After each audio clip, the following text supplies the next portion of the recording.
بسم اللہ الرحمن الرحیم۔ السلام علیکم ناظرین، وہ فرعون جس کا ذکر قرآن پاک میں ملتا ہے، جو حضرت موسیٰ علیہ السلام کے دور میں پایا جانے والا فرعون تھا۔ فرعون بدبخت کا تعلق قبیلہ قطبیہ سے تھا اور اس کی عمر 400 سال تھی۔ اس 400 سال کی عمر میں نہ تو وہ کبھی بیمار ہوا اور نہ ہی کبھی اس کے سر میں درد ہوا اور نہ ہی کوئی دشمن اس پر غالب آ سکا۔ اس کا چہرہ تانبے کی طرح چمکتا تھا، اسی وجہ سے یہودی اس کو قبوس کہا کرتے تھے۔ فرعون بادشاہ بننے سے پہلے محنت مزدوری اور تجارت کیا کرتا تھا۔ ایک دن یہ محنت مزدوری سے تنگ آ کر بازار کی طرف نکلا اور وہاں پر اس کی ملاقات حامان سے ہوئی۔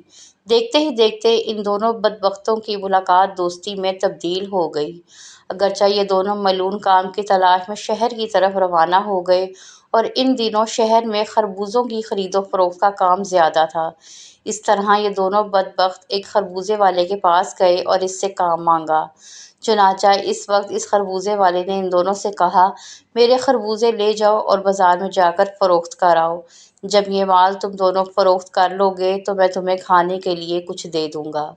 اس وقت خربوزے والے کی یہ بات سن کر فرعون نے حامان سے کہا کہ تم یہیں ٹھہرو اور میں یہ خربوزے لے کر جاتا ہوں اور بازار میں فروخت کراتا ہوں۔ چنانچہ ایسا ہی کیا گیا۔ فرعون وہ خربوزے لے کر شہر کی طرف چلا گیا اور وہاں جا کر فرعون نے دکانداروں سے خربوزے خریدنے کا کہا۔ تو اس وقت دکانداروں نے فرعون سے کہا، ہم تو سودا ادھار پر خریدتے ہیں اور فروخت کرنے کے بعد اس کی رقم ادا کرتے ہیں، اور یہاں کا یہی دستور ہے۔ چنانچہ دکانداروں کی یہ بات سن کر فرعون کچھ دیر کے لیے خاموش ہو گیا اور پھر اسی وعدے پر سامان فروخت کر کے واپس چلا آیا۔ واپس آ کر خربوزے کے مالک سے کہا، مجھے یہ کام اچھا نہیں لگتا۔ اتنا بول کر فرعون وہاں سے چلا گیا۔ اب فرعون کو کسی اچھے کام کی تلاش تھی جس کی وجہ سے فرعون زیادہ سے زیادہ دولت اور روپیہ پیسہ کما سکے۔ اس کے بعد فرعون بادشاہ مصر کے دربار میں چلا گیا اور اس کی خدمت میں جا کر درخواست پیش کر دی کہ میں بہت دور سے آیا ہوں، میں بہت غریب ہوں اور مجھے کسی کام کی تلاش ہے اور میں کھانے پینے سے بھی عاجز ہوں۔ برائے مہربانی اپنی سلطنت مصر کے اسی شہر میں بطور فدوی مجھے کوئی کام دے دیا جائے اور اس غلام کو اس جگہ پر مامور فرما کر سرفراز کیا جائے۔ چنانچہ اس وقت فرعون کی یہ بات سن کر مصر کے بادشاہ نے کہا کہ تو کون سا کام چاہتا ہے؟ چنانچہ بادشاہ کی یہ بات سن کر فرعون نے کہا کہ مجھے مصر کے قبرستان کی دروغی دے دی جائے اور اس کے بدلے میں کچھ رقم فدیے کے طور پر شاہی خزانے میں جمع کروایا کروں گا اور باقی رقم اپنے پاس رکھوں گا، اور میری اجازت کے بغیر مصر کے اس قبرستان میں کوئی بھی مردہ دفن نہ ہوگا۔ یہ بات سن کر اس وقت کے بادشاہ نے فرعون کو مصر کے قبرستان کی دروغی دے دی۔ چنانچہ اس طرح مصر کے قبرستان کی دروغی ملتے ہی فرعون بہت خوش ہوا اور خوشی خوشی جا کر قبرستان کے دروازے پر بیٹھ گیا اور انتظار کرنے لگا کہ اب کون آئے گا جو اپنے مردے کو قبرستان میں دفن کرے گا۔ ناظرین، اللہ کے حکم سے ایسا ہوا کہ اسی سال مصر میں ایک وبا پھیل گئی جس کی وجہ سے مصر کے بہت سارے لوگ مرنا شروع ہو گئے۔ فرعون نے جب یہ دیکھا تو اس نے ہر لاش کے بدلے ان کے وارثوں سے ایک ایک سونے کا درہم لینا شروع کر دیا، اور اس کے بعد کچھ ہی دنوں میں فرعون کے پاس بہت ساری دولت جمع ہو گئی اور فرعون امیر ہو گیا۔ اتنا مال و دولت اکٹھا ہو جانے کے بعد فرعون نے سوچا کیوں نہ مصر کے تمام قبرستان کو اپنے انڈر میں کیا جائے، لہٰذا فرعون نے ایسا ہی کیا۔ فرعون نے وقت کے بادشاہ کو بہت سارے پیسے دیے اور مصر کے تمام قبرستان کی دروغی اپنے ذمے لے لی۔ چنانچہ اس طرح فرعون قبرستان کی دروغی کے ذریعے بادشاہ مصر کے خزانے میں بہت سارا روپیہ پیسہ جمع کرواتا، اور فرعون کے اس عمل سے بادشاہ بہت خوش ہوتا اور بادشاہ مصر فرعون کو پیار اور عزت دینے لگا۔ چنانچہ اسی دوران اللہ کے حکم سے ایسا ہوا کہ اس وقت مصر کا وزیر مر گیا، اور چونکہ فرعون اس وقت بادشاہ مصر کا بہت زیادہ قریبی بندہ بن چکا تھا، لہٰذا مصر کے بادشاہ نے فرعون ہی کو مصر کا وزیر مقرر کر دیا۔ اقتدار ملتے ہی فرعون اقتدار کے نشے میں بدمست ہو گیا اور اس نے اپنے بدبخت دوست حامان کو بھی اپنے پاس بلوا لیا۔ اس وقت فرعون اپنے دوست حامان سے کہنے لگا کہ میں چاہتا ہوں کہ میں خدائی کا دعویٰ کروں اور ساری مخلوق مجھ کو خدا مانے اور میری عبادت کرے۔ فرعون کی یہ بات سن کر حامان بہت حیران ہو گیا، اور حامان فرعون سے کہنے لگا کہ اگر تو خدائی کا دعویٰ کرنا چاہتا ہے تو سب سے پہلے بنی اسرائیل کی تمام مخلوق کو اپنے ہاتھ میں لے لے اور ان کے دل میں اپنی محبت پیدا کر۔ حامان کی یہ بات سن کر فرعون نے حامان سے کہا کہ ایسا کرنے کے لیے آخر کیا کیا جائے، اور یہ لوگ کس طرح مجھے اپنا خدا تسلیم کریں گے؟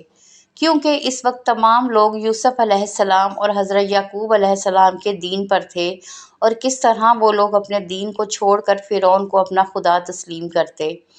اس وقت فرعون نے اپنے دوست کو اس کے بارے میں کوئی تدبیر نکالنے کا کہا۔ فرعون کی یہ بات سن کر حامان کچھ دیر کے لیے سوچتا رہا، اور پھر یہ تدبیر نکالی کہ بادشاہ مصر سے یہ درخواست کی جائے کہ میں چاہتا ہوں کہ مصر کے تمام لوگوں کے تمام تر خواہشات مفت میں پوری کی جائیں، اور ان لوگوں کے تمام تر اخراجات میں اپنی جیب سے ادا کروں گا، اور جو لوگ جو چیز بھی حاصل کرنا چاہتے ہیں وہ مفت میں حاصل کر سکتے ہیں۔ چنانچہ اس وقت بادشاہ مصر نے فرعون کی یہ بات سن کر اس کی یہ درخواست قبول کر لی، اور 1 سال کے لیے تمام مصریوں کو یہ رعایت فراہم کر دی، اور فرعون نے 1 سال میں ہونے والے تمام تر اخراجات کی رقم حامان کے ہاتھوں بادشاہ کے خزانے میں جمع کرا دی، اور پورے مصر میں یہ اعلان کروا دیا گیا کہ اس سال خزانہ رعایتوں پر دستیاب ہے۔ ہم نے اپنی طرف سے تمام تر اخراجات کی رقم بادشاہ مصر کے خزانے میں جمع کروا دی ہے، اور مزید 2 سال کے اخراجات کی معافی کے لیے ہم نے دربار عالم میں درخواست کی ہے، اور وہ بھی قبول ہو گئی ہے۔ فرعون کی یہ بات سن کر مصر کے تمام لوگ بہت خوش ہوئے، اور مصر کے تمام لوگوں نے فرعون کی ترقی کے لیے خوب دعائیں کی۔ چنانچہ ادھر مصر کی عوام فرعون کے اس عمل پر بہت خوش تھی، اور ادھر چند دن بعد مصر کا بادشاہ اللہ کے حکم سے اپنی موت آپ مر گیا۔ چنانچہ اس وقت مرنے والے بادشاہ کا کوئی بھی وارث نہ تھا جو اس کے تخت پر بیٹھتا اور اس کی بادشاہت کو سنبھالتا۔ اس طرح مصر کے بادشاہ کی تدفین کے بعد 3 دن تک عیادت ہوتی رہی، اور چوتھے روز مصر کے تمام لوگ بادشاہ مصر کے دربار میں حاضر ہوئے اور کہنے لگے بادشاہ کے تخت پر کس کو بٹھایا جائے، کیونکہ ملک بادشاہ کے بغیر نہیں چل سکتا۔ چنانچہ اس وقت مصر کے لوگوں نے فرعون سے یہ نیکی دیکھی تھی کہ فرعون نے 3 برس کا خزانہ مصر کے لوگوں پر معاف کروایا تھا، اور ان کے اخراجات کا خرچ اپنے پاس سے بادشاہ مصر کو دیا تھا۔ اسی لیے مصر کے تمام لوگ فرعون کے اس عمل سے بہت زیادہ خوش تھے۔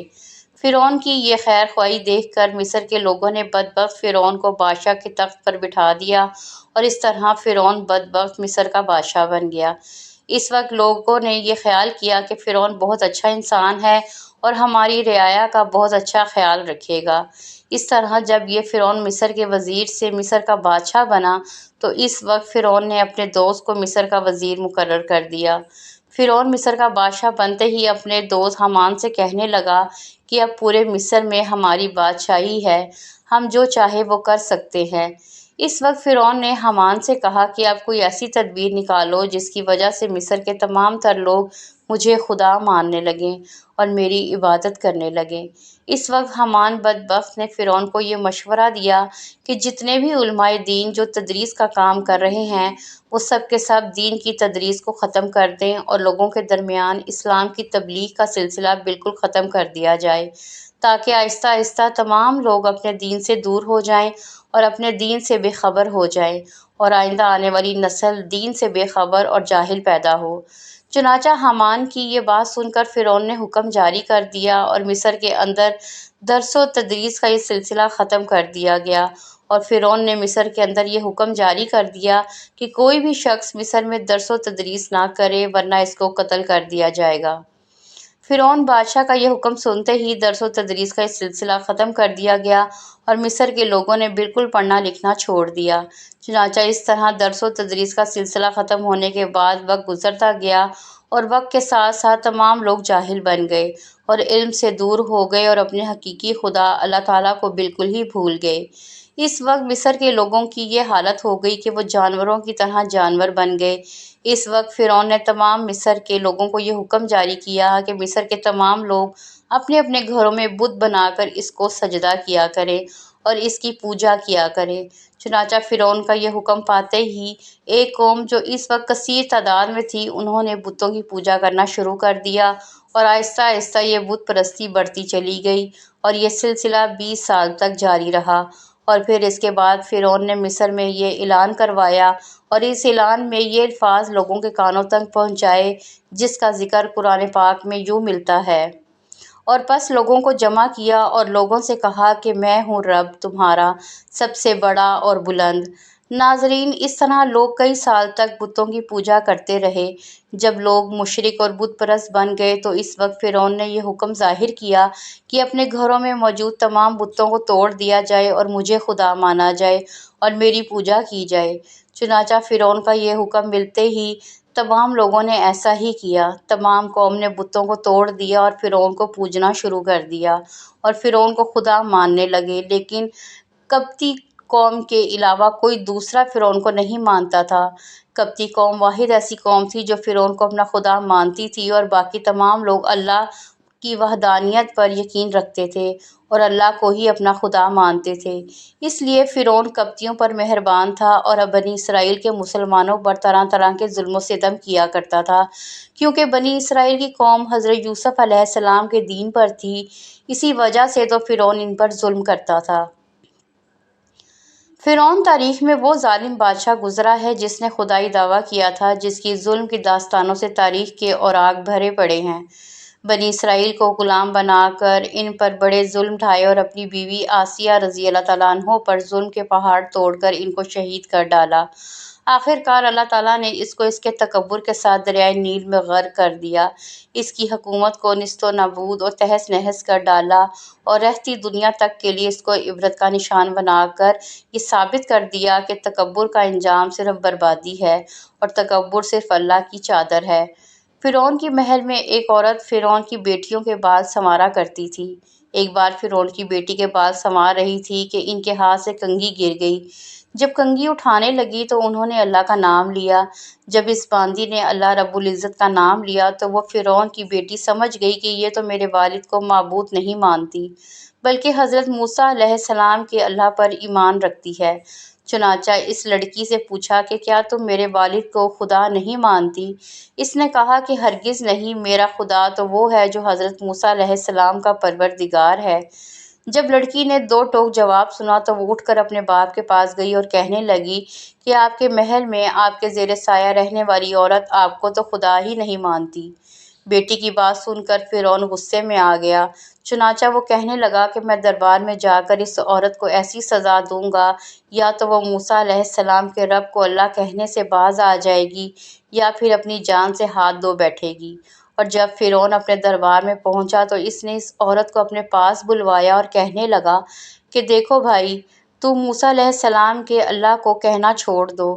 وہ کہنے لگی کہ ہرگز نہیں۔ تو اس نے اس کو بڑا ڈرایا دھمکایا، مگر وہ کہنے لگی کہ اب تو جو کچھ کر سکتے ہو کر لو، میں پیچھے نہیں ہٹوں گی۔ ان کا یہ دلیرانہ جواب سن کر فرعون نے اسے اپنا انا کا مسئلہ بنا لیا۔ چنانچہ فرعون نے حکم دیا کہ اس کو زمین پر لٹا دیا جائے، تو انہیں زمین پر لٹا دیا گیا۔ پھر حکم دیا کہ ان کے دونوں ہاتھ پاؤں میں کیلیں گاڑ دی جائیں تاکہ وہ حرکت نہ کر سکے۔ اسی دوران وزیر بھی آ گیا اور اس نے فرعون سے کہا کہ اس کی ایک دودھ پیتی چھوٹی سی بچی بھی ہے، اگر اس کی بیٹی کو اس کے سامنے قتل کر دو تو یہ اپنی مامتا سے مجبور ہو کر آپ کی بات مان جائے گی۔ اس کے بعد فرعون نے اس کی اس دودھ پیتی بچی کو گھر سے بلوایا، اسے اس کے سینے پر لٹا دیا۔ پھر فرعون کہنے لگا کہ میں تمہاری اس بچی کو تمہارے سامنے قتل کر دوں گا۔ باندی فرعون کی اتنی بڑی دھمکی سن کر کہنے لگی کہ اب میرے دل میں اطمینان اتنا بھر چکا ہے کہ میں اپنی آنکھوں سے بیٹی کو خون میں لت پت بھی دیکھ سکتی ہوں، مگر میں اپنے ایمان کا خون نہیں دیکھ سکتی۔ چنانچہ باندی کے سینے پر ہی اس کی معصوم بچی کی گردن کاٹ دی گئی۔ جب وہ بچی ٹھنڈی ہو گئی تو فرعون کہنے لگا کہ اب ہم تمہیں قتل کر دیں گے۔ تو وہ کہنے لگی تو جو مرضی چاہے کر لے، میں پیچھے نہیں ہٹوں گی۔ بالآخر اس ظالم نے اس کو بھی شہید کر دیا۔ اس کے بعد فرعون جب حضرت مشاطہ کو شہید کروا کر اپنے گھر پہنچا تو اپنی بیوی حضرت آسیہ رضی اللہ تعالیٰ عنہ سے کہنے لگا کہ آج یہ واقعہ پیش آیا ہے کہ میں نے ایک عورت کو عبرتناک سزا دی ہے۔ اس کی بیوی نے اسے کہا، ارے تیرا ناس ہو، تو نے ایک معصوم بچی کی جان لے لی اور ایک بے گناہ عورت کا قتل کیا۔ فرعون کہنے لگا کہ میں نے اس کو اس کے لیے عبرتناک سزا دی ہے کہ وہ مجھے خدا نہیں مانتی تھی۔ یہ سن کر حضرت آسیہ رضی اللہ تعالیٰ عنہ نے کہا کہ خدا تو میں بھی تجھے نہیں مانتی، بلکہ تو ایک عام انسان ہے۔ جب فرعون نے یہ سنا تو حیران رہ گیا، کیونکہ اسے حضرت آسیہ رضی اللہ تعالیٰ عنہ سے بڑی محبت تھی۔ حضرت آسیہ رضی اللہ تعالیٰ عنہ کو اللہ تعالیٰ نے بڑا حسن و جمال عطا کیا تھا۔ فرعون نے انہیں پوری قوم کی عورتوں میں سے چن کر ان کے حسن کی وجہ سے اپنی بیوی بنایا تھا، اس وجہ سے وہ ان سے بڑی محبت کرتا تھا۔ چنانچہ فرعون کہنے لگا، یہ تم کیسی باتیں کرتی ہو؟ وہ کہنے لگی کہ میں بالکل ٹھیک کہہ رہی ہوں کہ تو جھوٹا ہے، پروردگار تو وہی ہے جس کا پیغام لے کر حضرت موسیٰ علیہ السلام تشریف لائے ہیں۔ فرعون نے یہ بات سنی تو اسے بہت غصہ آیا، لہٰذا کہنے لگا کہ میں تمہارا بھی وہی حشر کراؤں گا جو میں نے مشاطہ کا کرایا ہے۔ وہ کہنے لگی، تو جو چاہتا ہے کر لے، میرے ساتھ میرا پروردگار ہے۔ اب میں نے فیصلہ کر لیا ہے کہ میں اپنے پروردگار کو کبھی نہیں چھوڑ سکتی، البتہ تیری ہر چیز کو لات مار سکتی ہوں۔ جب اس نے یہ باتیں سنی تو وہ پھر دربار آیا اور اس نے پھر سے لوگوں کو جمع کیا اور کہنے لگا کہ دیکھو یہ کتنی بڑی سازش ہو گئی ہے، موسیٰ علیہ السلام نے میری بیوی کو بھی بہکا لیا ہے۔ آج میں اس عورت کو یا تو مار ڈالوں گا یا پھر وہ اپنی بات سے ہٹ جائے گی۔ چنانچہ اس نے حضرت آسیہ رضی اللہ تعالیٰ عنہ کو گرفتار کروا لیا۔ ایک وقت تھا کہ وہ ملکہ تھی، ان کے اشارے پر نوکر چاکر بھاگ بھاگ کر کام کیا کرتے تھے۔ لوگ احترام کی وجہ سے ان کی طرف آنکھ اٹھا کر بھی نہیں دیکھتے تھے، اور آج وہ فرعون کے دربار میں ملزم بن کر کھڑی تھی، صرف اللہ کی محبت میں۔ پھر فرعون حضرت آسیہ رضی اللہ تعالیٰ عنہ سے کہنے لگا، میں سب کچھ تجھ سے چھین لوں گا، بہتر یہ ہے کہ تو اب بھی باز آ جا اور مجھے خدا مان لے۔ حضرت آسیہ رضی اللہ تعالیٰ عنہ کہنے لگی کہ میں نے اب ایمان قبول کر لیا ہے، اس لیے میں اپنی بات سے پیچھے نہیں ہٹ سکتی۔ چنانچہ فرعون نے فیصلہ کر لیا کہ میں اسے بھی سزا دوں گا۔ اس کے بعد فرعون نے سب سے پہلے سزا کے طور پر انہیں رسوا کرنے کا فیصلہ کیا۔ چنانچہ اس نے کہا کہ سب سے پہلے اس عورت کے جسم سے لباس اتار دیا جائے۔ اب سوچنے کی بات یہ ہے کہ کسی مرد کو کہا جائے کہ تجھے لوگوں کے درمیان بے لباس کر دیں گے تو اس کو کیسے شرم آتی ہے۔ وہ چاہتا ہے کہ زمین پھٹ جائے اور اس میں سما جاؤں، اور عورت کے اندر تو اللہ تعالیٰ نے شرم اور حیا اور زیادہ رکھی ہے۔ ان کے جسم سے لباس اتروا دیا اور وہ کیسے صورتحال کا شکار ہوئی ہوں گی۔ ایک طرف ایمان ہے اور دوسری طرف امتحان ہے، لیکن وہ ڈٹی رہیں۔ فرعون نے کہا، اچھا اگر اب بھی نہیں مانتی تو میں تجھے اس طرح کا عذاب دوں گا۔ چنانچہ فرعون نے کہا کہ اس کا منہ میرے محل کی طرف کر کے لٹا دو، تاکہ آخری وقت بھی نگاہیں اس کی میرے محل پر لگی رہیں اور اس کے ذہن میں یہ بات رہے کہ ان نعمتوں کو ٹھکرا کر ذلیل اور خوار ہو کر میں مر رہی ہوں۔ لہٰذا انہیں فرعون کے حکم کے مطابق لٹا دیا گیا۔ ان کے ہاتھوں اور پیروں میں لوہے کی کیلیں گاڑ دی گئیں تاکہ وہ ہل نہ سکے۔ اس کے بعد فرعون نے لوگوں کو بلا کر کہا، اس کے جسم سے کھال اتار دو۔ اس ظالم نے زندہ کے جسم سے کھال اتروا دی، وہ بھی عورت، نازک بدن، مگر وہ اس کو برداشت کرتی رہی۔ اللہ کے نام پر تکلیف دی جا رہی تھی، اس طرح ان کے جسم سے کھال کو الگ کر دیا گیا۔ اللہ کی شان دیکھیں کہ وہ ابھی بھی زندہ تھیں، مگر جسم زخم بن چکا تھا۔ فرعون کا دل اب تک ٹھنڈا نہیں ہوا تھا، چنانچہ وہ کہنے لگا، مرچیں لاؤ اور اس کے پورے جسم پر مرچیں چھڑک دو۔ حضرت آسیہ رضی اللہ تعالیٰ عنہ کے جسم پر مرچیں ڈال دی گئیں تو وہ مچھلی کی طرح تڑپنے لگیں۔ اس تڑپنے کی حالت میں انہوں نے اللہ تعالیٰ کے حضور ایک دعا مانگی کہ اے اللہ، فرعون کا محل سامنے ہے اور وہ یہ کہتا ہے کہ ہم نے تمہیں اس محل سے نکال دیا، آج کے بعد تم اس میں نہیں جا سکو گی، اسی لیے اے اللہ مجھے اس محل کے بدلے جنت میں تیرے پاس ایک گھر چاہیے اور مجھے فرعون اور اس کے محل سے نجات عطا فرما۔ اللہ تعالیٰ نے اسی حال میں ان کو شہادت کے مرتبے پر فائز فرمایا اور جنت میں حضور اکرم صلی اللہ علیہ وآلہ وسلم کی زوجہ محترمہ بنا دیا۔ ناظرین، ماضی میں لوگوں نے کیسی کیسی قربانیاں دے کر اپنے ایمان کو بچایا ہے۔ ظلم کے پہاڑ سہے لیکن ایمان کا سودا نہ کیا۔ ہر باطل طاقت سے ٹکرا گئے لیکن اللہ کو ناراض نہ کیا۔ آج گئے گزرے دور میں ہم سے بہت سی چھوٹی قربانی مانگی جاتی ہے کہ ہم اتنے احسان فراموش اور اتنے گئے گزرے ہو گئے ہیں کہ 5 وقت کی نماز بھی نہیں پڑھ سکتے۔ اللہ تعالیٰ ہمیں عمل کی توفیق عطا فرمائے۔ آمین ثم آمین۔ اگر آپ کو آج کی یہ ویڈیو اچھی لگی ہو تو چینل کو سبسکرائب ضرور کریں۔ ملتے ہیں اگلی ویڈیو میں۔ اللہ حافظ۔